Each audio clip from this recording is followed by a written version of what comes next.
maps are picked. You know, let's say for whatever reason, and it's no guarantee that a map wins this tournament and gets picked for the next season of Ladder Pool, but like let's say in a hypothetical scenario, Echo gets picked for the next season of Ladder.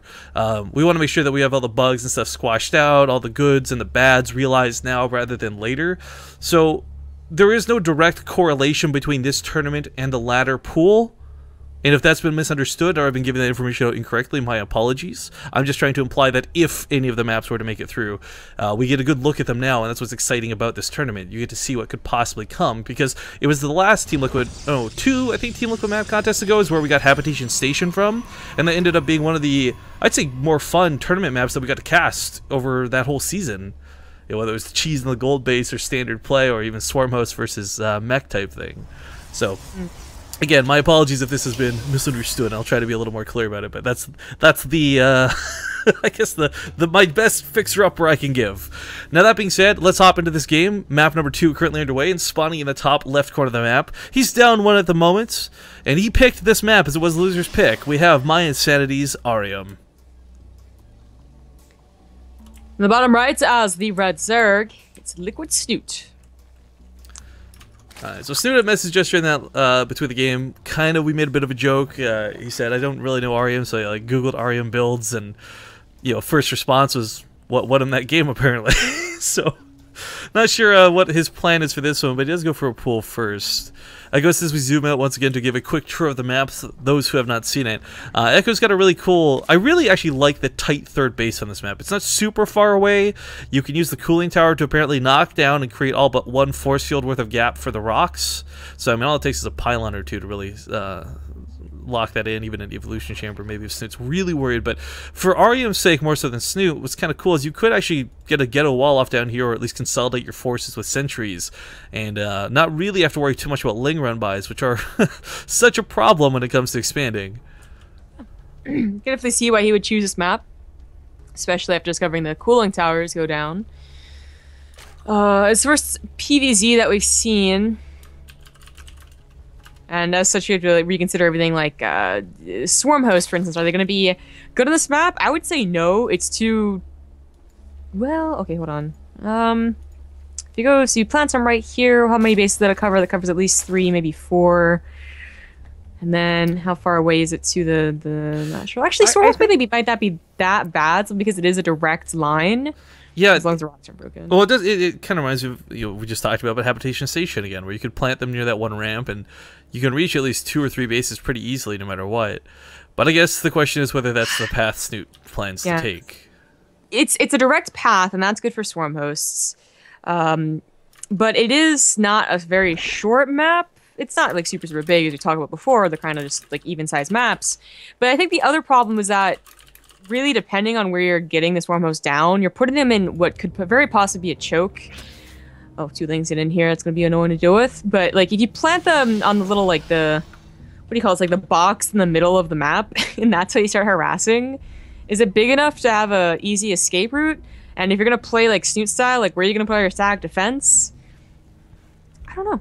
I don't know if Snute's going to try and abuse this and see how it works himself, or if he looks at this and says no, because he is the Swarm Host guy. Yeah, it's always like a back pocket thing, because no one plays it better than he does, but it also doesn't mean he has to do it all the time. But oh my god, he's gonna wall off the middle. I kind of was hoping this would happen. I mean, if you're gonna, like, let's say you're gonna throw them 5 gateways anyways, right? You put them in the main, they get scouted. You put them in the natural, they get scouted. But if you put them here, okay, they get scouted, but they also perform a very useful wall off potentially. There's also chipping away the cooling towers as well. It's gonna be so mad at you if that doesn't cover like anything. It just crashes, right? It just dies. Hey, this is information I was given from the guy who's hosting the tournament, so it covers everything but 1 force field allegedly. We didn't get to see this earlier with Xenocider versus Sorta, but we will get to see it now. That is cool. Well, alright. So, I mean, Snute now has the option of, well, trying to attack into this or getting his own very fast fourth, because 3 bases aren't going to be attacked anytime soon. I think if you see a Protoss players turtle in like this on most maps, it's such a dedication that you can easily expand outwards and, yeah, there we go, there's the rock tip, and take that 4th, take that 5th really easily if you're somebody like True even. But if Snute's going to go for this big roach attack, if he's going to go for Lings or anything similar to the build he did in Game 1, it's going to be a little bit hard to pull off, because we don't have Arium actually sacrificing much for this wall. This is all tech that would have normally gone in the main anyways. Now, yes, the Forge is perhaps a little vulnerable, and having that on the front lines maybe not be the best thing, but his third's pretty secure from what would normally be a third base. Yeah, here are two problems I see. One, those rocks aren't like invincible. They could eventually go down. Two, and the biggest problem that I see is that by doing that wall off, you don't have the Nexus cannon covering it anymore. Not that wall off. Oh, this wall off, yeah. Yeah, the one in the middle. Neither location. So, like, that's going to be a hard spot to defend any early aggression. I disagree, because this is not where you're going to be relying on a Nexus cannon to defend, but this is where you're going to have the bulk of your army consolidated. Whether it's Sentries or Immortals or Stalkers, whatever you have. But they're going to have the same, like... I guess if it's like a 2-base all-in, I can understand. Yes, I would agree with what you're saying. Like, even if you have a bunch of Stalkers back there, it's going to be it might be worthwhile to still sack the Lings and the Roaches on a Forge and a Gateway and get through. Like, you're not going to have a ton of units to defend against this big push that Snoot's doing. Exactly what I was imagining. Well, it's a fairly large push, and even though he was defending with these units last time, it's still pretty much the same dealio. This one cannon will help a bit, but I guess it won't be the... I mean, look how many units he has. Like, how much is that really going to help out? Force fields... I mean, losing the Forge is going to suck the most. Not just because it cuts out cannon production, but that's the upgrades you don't want to lose. Snute, though, is kind of focusing on the cannon. The Lings didn't really get involved with the fight until a little bit later. I think they tried to run around and realize, okay, he did knock down that tower, so... he's going to have to watch out. I don't think he knows about this pylon going to break. The breach on the left side is going to be just as bad as a breach through the right. But so far, so good. I mean, it's still not devastating just yet, but he is losing a lot of this front baseness, I guess you could call it. I don't know. Time warp goes down, but there's... Yeah, as you say, you could probably just walk through that. The force fields are pretty much... The sentries are dry. I don't know if Snute realized that or not. So then it also asked the question about like, the follow-up attacks. Like, so that attack was pretty... It was... I actually don't want to say dedicated. Snoot's on a 4th base, so that's why, like, the one thing that's bad about that attack. But he's still on 70 drones. Yeah. So I'm looking to see what 4th base is going to take. But then the next question is, like, how does he deal with Hydras? The even big, like, longer range.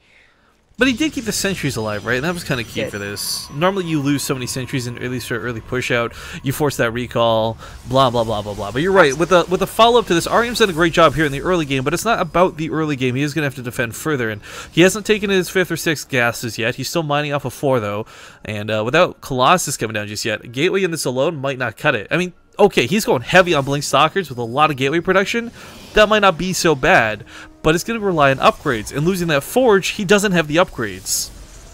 Yeah, that's the worst thing about getting a wall down here. But it's also just, like, if this is where your main force is going to be, like, when he pushes out into a pretty wide concave. It's like, kind of looks like Catalina, except 3rd base, you just walled yourself out of your 3rd base, too. So if you had to retreat, you retreated back into your own choke. It's dangerous. We'll have to see even more games to see if anyone else tries it, first of all, and if it actually is effective for the Protoss. Well, interesting is going to go through the rocks. I feel with Terror this made sense because Xenosaur had to push a rally point, but with Protoss you can warp in wherever you'd like, so interesting they chose to take this path rather than just march down the middle. But, yeah, there's a big concave. He doesn't want to fight. He's going to have to bait Snute towards the ramp, and if he can't, this is not an engagement worth taking. 3 force fields burned for a Roach. There's an Immortal with the army, and the Stalker count's looking great, but it's still without Blink, without +1, without even +2, and it's just going to be so difficult to actually fight. That was almost decent. Got a Roach and a Hydra. Warp Prism here on the front line. Kind of cool to see. Sure. We got a 4th base about to finish up for Snute. Remember, he's on now 69 drones and 1/1 upgrades. Yo, Arium's got so many minerals. Yes, he's got a lot of gateways to warp in with, but man, I would love to see even just 1 cannon come down and protect this planet. Of course, every mineral he spends that some sort of weird static would be less from the push, and he is going to push out. Now, the Warp Prism will get taken, or not the Warp Prism, I mean the pylon gets taken down, but the Warp Prism still stands behind this, so both players are awkwardly supply blocked. However, Arium's got such a large army supply. We'll see if this can power through. Force Field's going to be good for a while, but he doesn't have that many left, about 3 or 4 from my guesstimation after that last wall off there. Warp Prism did go down. Let's say for reinforcements. We're taking out a lot of the army. A lot of the Roaches are gone as well, so the Hydras... they're gonna fall fast without that Roach support. Yeah, without Blink, you just can't retain the Stalkers like normal. Blink actually finished, I completely missed that. So Blink's working out really well for him. Still, though, without upgrades, Can Snute hold this?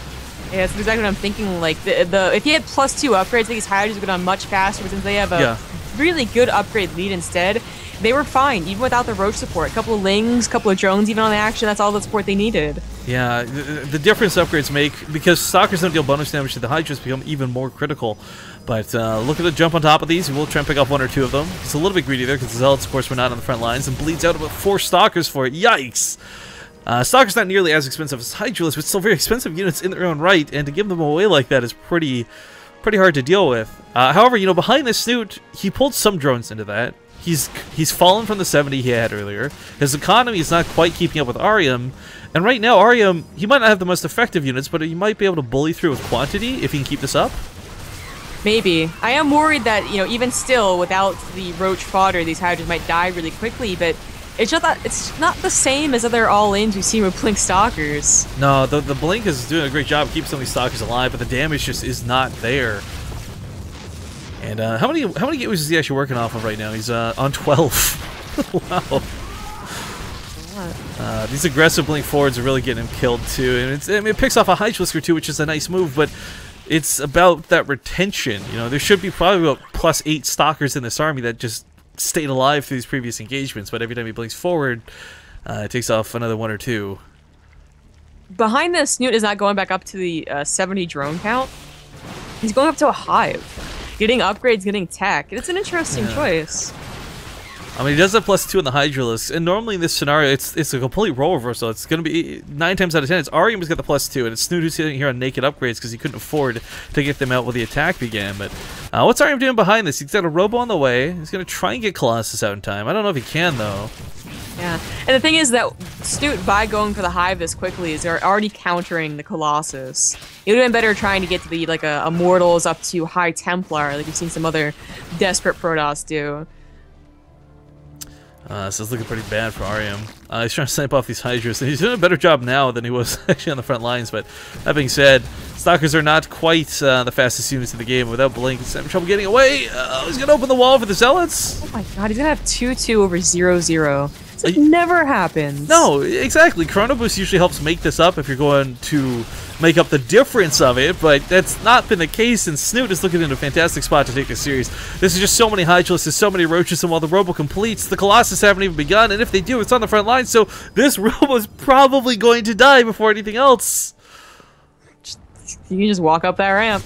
A little counterattack was left behind. This kind of cool move. I don't know where he snuck those in from, but it's not going to matter if he loses the game at home. Time Warp goes down. Roaches and Link sneak into the natural base. Probes are going to die, and Arium is going to have to tap out. Good game. Well played.